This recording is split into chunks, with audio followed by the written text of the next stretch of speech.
Truck 4, copy. We're currently level 0. We'll get someone started as soon as they're available. Engine 74, AMR is level 0. Level 0. That's code for when someone calls 911 in need of an ambulance, but there isn't one available. Engine 4, AMR is level 0. AMR is level 0. 25, AMR is level 0. Around midnight on the morning of Friday, April 28th, all working ambulance crews in Multnomah County were tied up. Truck 1, AMR is level 0. Dispatchers told fire crews they're on their own to treat medical issues. Then this call came in. Engine 19, AMR is level 0 at Northeast Police Inn and Northeast 82 for a female down in the street. The dispatcher had one detail wrong. It was a man in a wheelchair who was badly hurt. He had been hit by a hit-and-run driver while trying to cross the street. Police said they believe he was in or near a crosswalk. The dispatch log from that night shows someone called 911 at 12:10 a.m. Firefighters arrived just 4 minutes later at 12:14. An ambulance didn't. Not for 28 more minutes. And Engine 19, you're going to have medic 339. Engine 19, copy. Without a doubt, if you have an ambulance on that call, when the call comes in, you at least give that person the benefit of the doubt. You at least give that person the ability to have a chance to live. The man in the wheelchair died at the scene. His death is an open investigation, and Portland police still haven't released his name. The American Medical Response ambulance left just 5 minutes after getting there. Transport to the hospital was no longer viable. When the ambulance takes as long as this one did to get there, it's really terrible. We can't just be okay with that. As firefighters, we have to, speak up when we see something that's wrong, and this is wrong. It's called Level 0, a code for when there are 0 ambulances ready to respond. New data shows more than 6,300 Level 0 incidents in Multnomah County over the last 6 months. That's more than 6,000 times when a person called 911 for emergency medical help, and 911 dispatchers couldn't send an ambulance. Every crew working in the county was busy. That's incredibly disturbing. I think all of us, if we were having some kind of family emergency, medical emergency, we would want to pick up the phone and be able to have an ambulance come.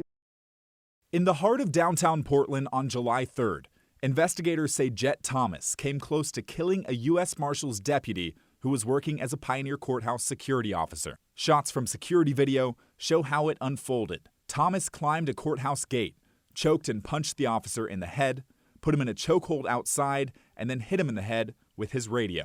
Before anyone could call for help, the officer got away and shot Thomas twice in the stomach. I heard 2 pat, and I was like, whoa. Both men survived their injuries. Thomas is charged with assaulting a federal employee. But it's what happened right after the shooting that makes Aaron Schmautz, a police union president, ask, what if it was worse? At the end of the day, if someone's experiencing a medical crisis in the city when they call 911, it's our moral responsibility to have an ambulance available. Just full stop. In the affidavit, FBI Special Agent Joseph Youngblood said there was no ambulance available to take the officer to the hospital, so U.S. Marshals employees drove him themselves. The officer said he had head and neck pain during the ride, and he was bleeding from his mouth and his ear. Our officer, the hero who's involved in this incident, we're going to get them to help. But, having that kind of first major level of advanced health and medical care is a huge kind of life or death reality. The sooner you get people to care, the sooner that you have a chance of them surviving. KGW recently obtained data from the Portland Bureau of Emergency Communications that confirms Youngblood's report. Multnomah County ambulance provider AMR was at Level 0 on the morning of July 3rd, meaning it had no ambulance available to send to a serious assault on a federal officer. Our entire kind of woven web of public safety needs help. We need more firefighters, we need more paramedics. AMR being at Level 0 is nothing new.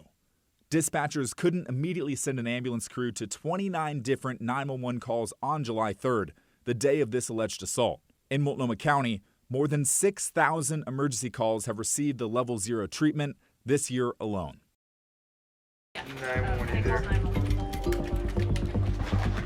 Multnomah County has an ambulance problem, and over the past year, we've showed you what's wrong. Ambulances are often late getting to emergencies. In some cases, they aren't available at all. Truck 4, copy. We're currently level 0. We'll get someone started as soon as they're available. And when someone needs immediate help, that matters. The county's EMS provider, AMR, blames a shortage of paramedics, and strict rules from Multnomah County that make it harder to staff ambulances. County leaders have threatened to fine AMR for poor performance.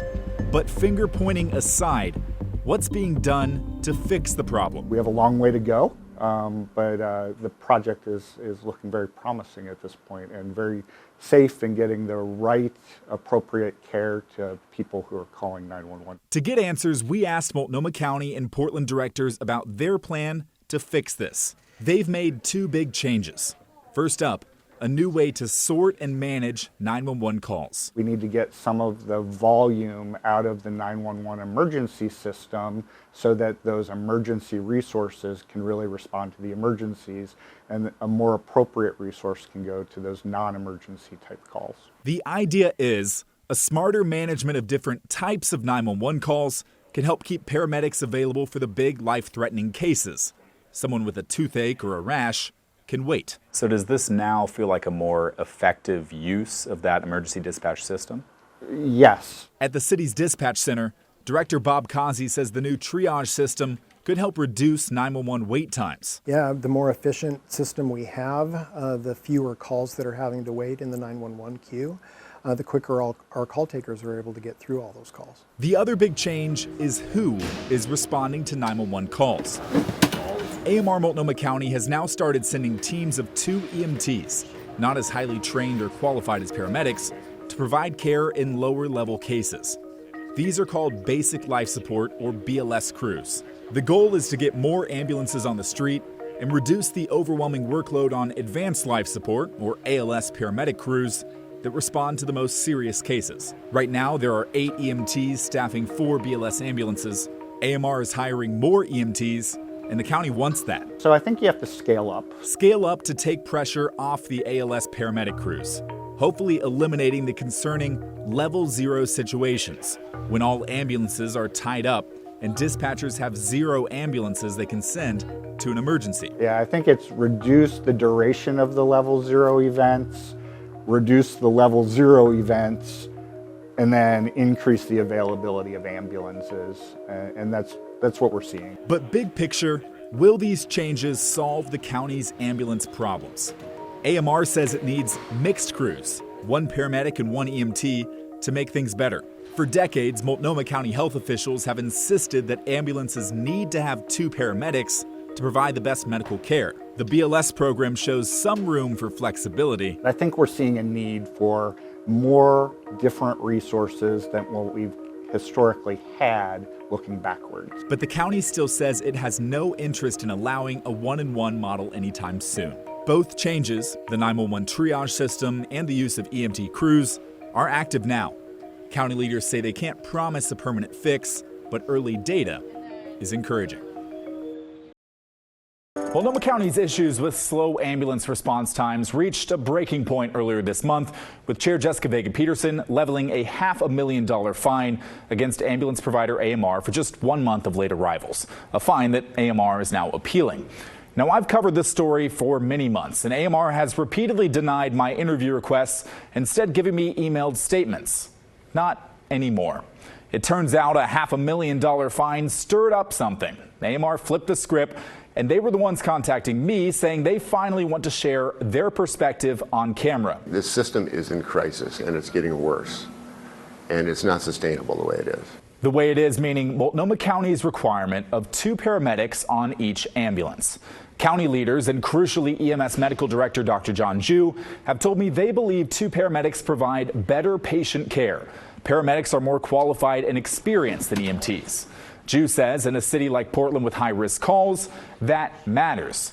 But it's much more common for ambulances to be staffed with 1 paramedic and 1 EMT. If Multnomah County switched to a 1 paramedic and 1 EMT model, how quickly could that change overnight in terms of how many ambulances you have on the streets? We could staff probably 4 to 6 more ambulances tomorrow if they let us do that starting today. And within 3 months, 4 months tops, we can have all 50 of those shifts filled. And the county and AMR say they don't have proof of declining patient care, largely because fire crews still arrive to provide immediate treatment within minutes. How are you so confident that patient outcomes haven't been affected over this last year with you not getting to scenes as quickly as you would like to? I'm not totally confident.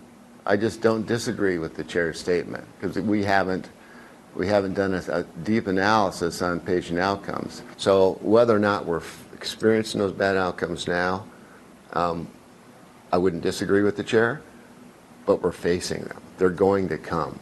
We're going to start having bad outcomes. The county and AMR are clearly at odds over how ambulances can and should be staffed. Meanwhile, you, the people who live and work here, are bearing the consequences and the risk of an understaffed ambulance system. Not to mention the burnout of hardworking paramedics who are covering more than their share. With a system in crisis the way it is, and it going from crisis to catastrophe pretty quickly, it is going to impact them. They're going to call 911 and expect an ambulance in 8 minutes, and it's not going to get there for a long time after that, while they're with their loved one or whomever who is in dire straits. We don't want that. I mean, we all got into this career to help people in crisis. We see people at their worst days. We don't want to make their worst day worse because it takes us a long time to get there.